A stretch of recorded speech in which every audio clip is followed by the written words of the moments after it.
नमस्कार, मैं हूं अरविंद कुमार सिंह और आप देख रहे हैं न्यूज़ 9 नेटवर्क। अब वक्त हो चुका है देश और प्रदेश की तमाम छोटी और बड़ी खबरों को फटाफट अंदाज में दिखाने का। तो आइए देखते हैं देश और प्रदेश की छोटी और बड़ी खबरें फटाफट अंदाज में। बलिया से खबर है, जहां विधानसभा बैरिया में कांग्रेस के वरिष्ठ सीबी मिश्र के अगुवाई में जय भारत संपर्क अभियान के तहत दया छपरा न्याय पंचायत में जोश खरोश से पूर्व प्रधानमंत्री राजीव गांधी के 77वें जन्मदिवस के अवसर पर शुभ प्रभात फेरी निकाली गई, जो बुधन चक से दया छपरा काली मंदिर पर जाकर समाप्त हुई। इस मौके पर बैरिया विधानसभा के वरिष्ठ कांग्रेस नेता सीबी मिश्र ने कहा कि उत्तर प्रदेश की प्रभारी प्रियंका गांधी व प्रदेश कांग्रेस कमेटी के अध्यक्ष अजय कुमार लल्लू के निर्देशन पर जय भारत महायात्रा का आयोजन किया गया है, जिसमें हम घर घर जाकर लोगों की समस्या से अवगत हो रहे हैं और कांग्रेस पार्टी की नीतियों से लोगों को अवगत करा रहे हैं। क्या कुछ कहा सीबी मिश्र ने, सुनवाते हैं आपको।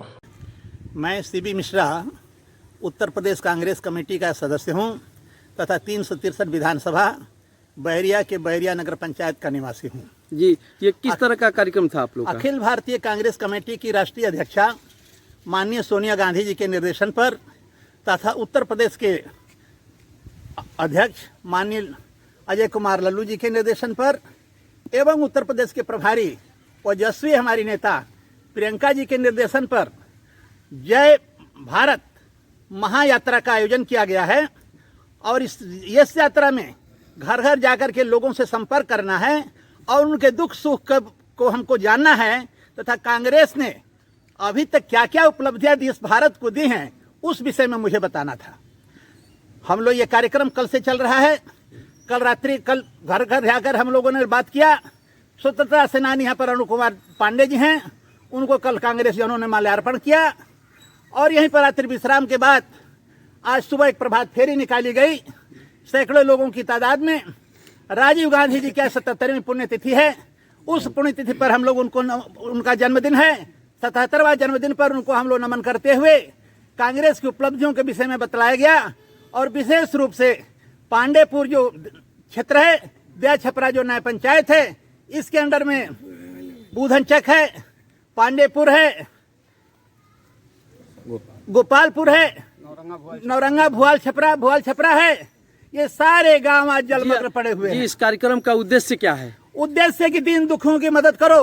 कांग्रेस का जो मेन मकसद था कि जात पात की राजनीति को समाप्त करके हुए चींटी से लेकर के हाथी के बीच में जो भी जंतु हैं उनके लिए कांग्रेस ने त्याग किया है और उस त्याग को लेकर के, उस बलिदान को लेकर के ही राजीव गांधी का जो सपना था, पंचायती राज का सपना हो, 18 साल के बच्चों को चुनाव में राजनीति में जोड़ने का जगह हो अथवा दूरसंचार क्रांति की बात हो, इस सब बातों को जन जन तक पहुंचाने का उद्देश्य था।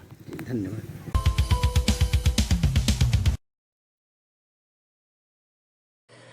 भाई बहन के टूट प्यार प्रेम का त्योहार रक्षाबंधन को लेकर शुक्रवार को कासगंज जनपद की अमापुर कस्बा में बाजार गुलजार हो गए। दुकानों पर बहनें अलग अलग डिजाइन की रंग बिरंगी राखियां और मिठाई की दुकान पर घेवर खरीद रही हैं।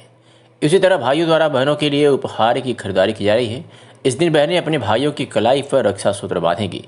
इस पर्व को लेकर बाजारों में रौनक बढ़ गई है। कस्बे के बारहदरारी, कॉलेज रोड, सहावर रोड, ददवारा, गुड़ मंडी, सराफा बाजार, एटा रोड तिराहे आदि बाजारों में कई जगहों पर राखियों की दुकानें सज गई हैं। बहनों ने भाइयों के लिए राखियां खरीदनी शुरू कर दी है।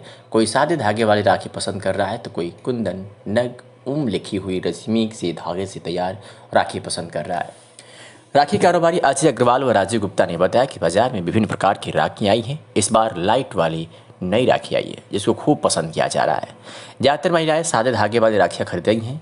कारोबारी विक्की गर्ग नौसाद ने बताया कि राखियों में अलग अलग तरह की वैरायटी आई हुई है। राखियों की कीमत 10 रुपये से लेकर 250 रुपये तक है।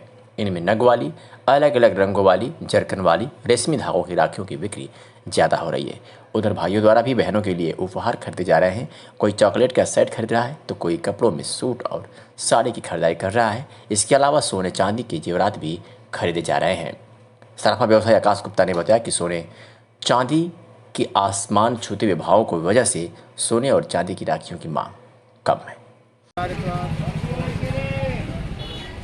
चल रहा है, हल्का फुल्का कोई आ गया नहीं तो बैठे तो दुकान सजा ली है अपनी। स्टॉक तो सही है, स्टॉक ठीक है।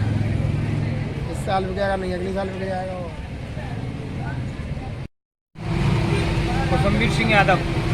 तैयारी घेवर चल रहा है और राखी भागी वगैरह चल रही है, सिमरी वगैरह कम निकल रही है। कोरोना की महामारी में ही परेशानी चल रही है, ग्राहक आ ही नहीं रहे, कम ग्राहक चल रही है।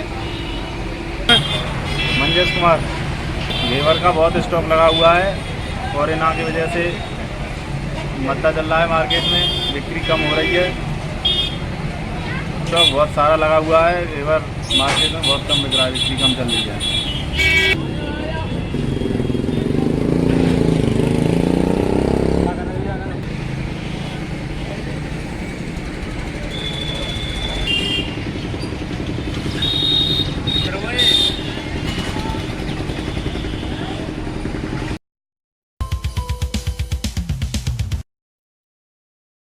मुरलीगंज प्रखंड क्षेत्र के रामपुर में शुक्रवार को समता सेकुलर मोर्चा के प्रधान कार्यालय का विधिवत उद्घाटन फीता काटकर और नारियल तोड़कर किया गया। इसके उपरांत आयोजित कार्यक्रम का उद्घाटन संयुक्त रूप से प्रभास कुमार, प्रोफेसर जवाहर पासवान, प्रोफेसर अरविंद लाल दास, रमन कुमार सहित ने दीप प्रज्वलित कर किया। समारोह के दौरान सैकड़ों लोगों ने पार्टी की निःशुल्क सदस्यता भी ली। वही लोगों को संबोधित करते हुए समता सेकुलर मोर्चा के संरक्षक इंजीनियर प्रभास कुमार ने कहा कि वर्तमान समय में जो देश, राज्य व समाज में चल रहा है उससे हम लोग काफ़ी आहत हैं।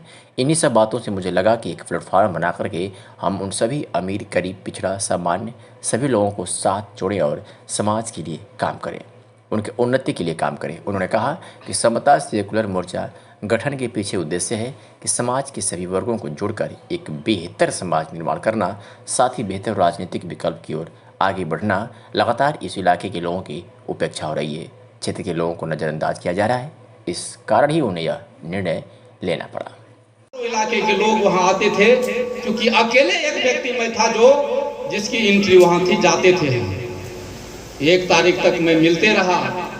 1 तारीख को भी आदरणीय नेता तेजस्वी यादव जी से आश्वासन मिला मुझे कि आप तैयारी करिए। कासगंज जनपद की अमापुर कस्बा के नगर पंचायत परिसर में अपर पुलिस अधीक्षक आदित्य प्रकाश ने वर्मा भाई बहन कार्यक्रम आयोजित कर महिला सफाई कर्मियों से राखी बंधवा कर बहनों को उपहार के रूप में साड़ी और सूट वितरण कर उन्हें सुरक्षा का आश्वासन दिया। बहनों ने भाई आदित्य प्रकाश को दिल गहराइयों से आशीर्वाद दिया और भाई की लंबी उम्र की कामना की।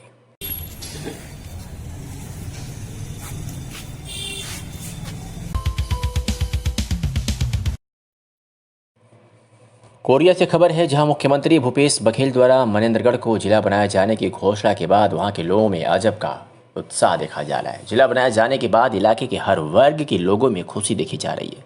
4 दशक पुरानी मांग के पूरा होने पर सीएम भूपेश बघेल का आभार जताने और उनका अभिनंदन करने आज मनेंद्रगढ़ से लेकर खोगा, पानी, किल्हारी और बरबसपुर के लोग रायपुर के लिए बड़ी संख्या में निकले, जिसमें पुरुषों के साथ बड़ी संख्या में महिलाएं भी मौजूद थी। राजधानी रायपुर में एक रैली निकालकर सीएम हाउस में मुख्यमंत्री से मुलाकात होगी। उसके बाद विधानसभा में विधानसभा अध्यक्ष चरणदास महंत के आयोजन में सभी लोग शामिल होंगे। विधायक गुलाब कमरो और विनय जायसवाल के नेतृत्व में मनेंद्रगढ़ से 100 से अधिक की गाड़ियों का काफिला रायपुर के लिए निकल चुका है। जा रहा है, रायपुर में भी रैली निकाली जाएगी, पूरा बताएंगे। पूरे नए जिले के लोग आज आ रहे हैं, पूरे मनेंद्रगढ़ वासी, पूरे जनकपुर से, पूरे कोटाडोल के लोग आज जा रहे हैं। छत्तीसगढ़ के यशस्वी मुख्यमंत्री माननीय भूपेश बघेल जी का आज हम लोग सब एक साथ मिल के, पूरे व्यापारी हमारे संगठन के लोग, पूरे युवा साथी, हमारे कांग्रेस जन जाके आज माननीय मुख्यमंत्री जी और डॉक्टर चरणदास महंत जी का हम लोग वहाँ पर रायपुर में उनके निवास में जाके आज आत्मीय आभार देने के लिए हम लोग जा रहे हैं। जो हमारी पुरानी 38 साल जो पुरानी मांग थी, माननीय मुख्यमंत्री जी ने बिना आंदोलन के, बिना मांगे, बिना लड़ाई के, बिना झगड़े के जो दिया, असंभव चीज़ को संभव करके दिखाया, इसलिए आज हम लोग उनका हृदय से आभार व्यक्त करने के लिए जा रहे हैं। जानकारी मिल रही है कि रायपुर में भी रैली निकाली जाएगी। निश्चित रूप से जो काफिला जा रही है वहाँ पर रायपुर में एक रैली के रूप में वहाँ सीएम हाउस प्रवेश करेंगे। वहाँ पर सीएम हाउस में प्रवेश करने के बाद से माननीय मुख्यमंत्री जी का हम लोग पूरी टीम के साथ वहाँ पर आभार व्यक्त करेंगे उनका। कोरिया जिले से अजीबोगरीब मामले का खुलासा कोरिया जिला के चिरमिरी पुलिस ने तब किया जब 11 जून को मृत SCCL कर्मचारी का पुत्र प्रार्थी संजय दास पिता जगत दास, जिसकी उम्र 26 साल, निवासी गेला पानी थाना चिरमिरी का चौकी कोरिया में उपस्थित होकर एक लिखित शिकायत पत्र पेश किया कि प्रार्थी के स्वर्गीय पिता जगत दास के सेंट्रल बैंक के खाते से प्रार्थी की जानकारी के बगैर करीब 4,50,000 किसी अज्ञात व्यक्ति द्वारा आहरित किया गया है। प्रस्तुत आवेदन को संज्ञान में लेने पर आवेदक की शिकायत जांच पश्चात आवेदक के पिता के खाते से धोखाधड़ी कर रकम आहरण कर न पाए जाने पर थाना चिरमिरी में अपराध कायम कर विवेचना में लिया गया। प्रकरण दर्ज कर अज्ञात आरोपी को पकड़ने हेतु पुलिस अधीक्षक कोरिया संतोष कुमार सिंह के निर्देशन एक विशेष टीम गठित की गई, जिसमें थाना चिरमिरी पुलिस चौकी कोरिया में साइबर सेल की टीम द्वारा उक्त मामले की पतासाजी की जाने लगी। काफ़ी गहन अध्ययन करने के बाद साइबर सेल के द्वारा फर्जी ट्रांजैक्शन के सभी बिंदुओं को बारीकी से विश्लेषण किए जाने पर पाया गया कि ऑनलाइन ट्रांजैक्शन पेटीएम ऐप के माध्यम से 30 जनवरी 2021 से 4 जून 2021 के मध्य 4,19,800 भारतीय स्टेट बैंक के खाते से ट्रांसफर कर एटीएम के माध्यम से अंबिकापुर में निकाला गया है। उपरोक्त अपराध की विवेचना के दौरान गठित विशेष टीम को अंबिकापुर रवाना किया गया। विशेष टीम द्वारा आरोपी के अलग अलग ठिकानों पर दबिश देकर आरोपी को तलब कर पूछताछ किया गया। मामले में क्या कुछ कहा अश्विनी सिंह थाना प्रभारी चिरमिरी ने, सुनवाते हैं। प्रार्थी संजय दास के द्वारा एक लिखित शिकायत आवेदन कोरिया चौकी में पेश किया गया कि उसके पिता के खाते से लगभग 4.5 लाख रुपए 30 जनवरी से 4 जून तक किसी अज्ञात व्यक्ति द्वारा निकाल लिया गया है। साइबर सेल से जानकारी प्राप्त की गई, पता चला कि उक्त पैसे अंबिकापुर के एटीएम से निकाला गया है। इस मामले को श्रीमान पुलिस अधीक्षक महोदय जिला कोरिया के द्वारा गंभीरता से लेते हुए तत्काल प्रथम सूचना पत्र दर्ज करने तथा आरोपियों का पता तलाश कर उनको गिरफ्तार करने व धोखाधड़ी के रकम को जब्त करने की हिदायत देने पर तत्काल पुलिस टीम गठित कर साइबर सेल के साथ अंबिकापुर रवाना किया गया, जहां से आरोपी अशीला दास और आरोपी सूरज सिंह को उनके सगुनत से हिरासत में लिया गया और पूछताछ करने पर पता चला कि शीला दास अपने स्वर्गीय पिता के खाते से धोखाधड़ी कर पेटीएम के माध्यम से अपने प्रेमी सूरज सिंह के खाते में पैसा डालना बताई तथा सूरज सिंह के द्वारा उक्त पैसे को अपने स्वयं के उपयोग में लाया गया और उसके द्वारा एक यामाहा मोटरसाइकिल और उसके स्वयं की मांझा कार जो गिरवी रखी हुई थी उसको छुड़ाने में, अंगूठी और 3 नग मोबाइल खरीदने में खर्च किया गया। आरोपियों द्वारा जुर्म स्वीकार करने पर इनको गिरफ्तार कर न्यायिक रिमांड में न्यायालय पेश किया गया।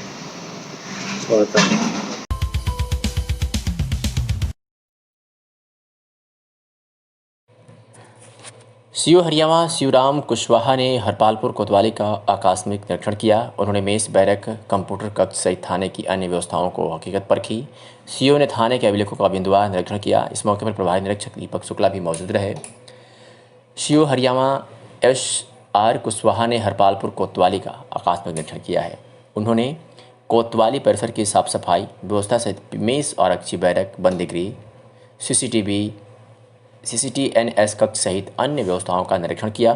तदुपरांत सीओ ने थाने की अपराध रजिस्टर, त्यौहार रजिस्टर सहित अन्य अभिलेखों का बिंदुवार निरीक्षण किया। उन्होंने महिला हेल्प डेस्क पर आई शिकायतों के बारे में डेस्क के प्रभारी से जानकारी लेने के उपरांत शिकायतकर्ताओं से भी फोन पर वार्ता की।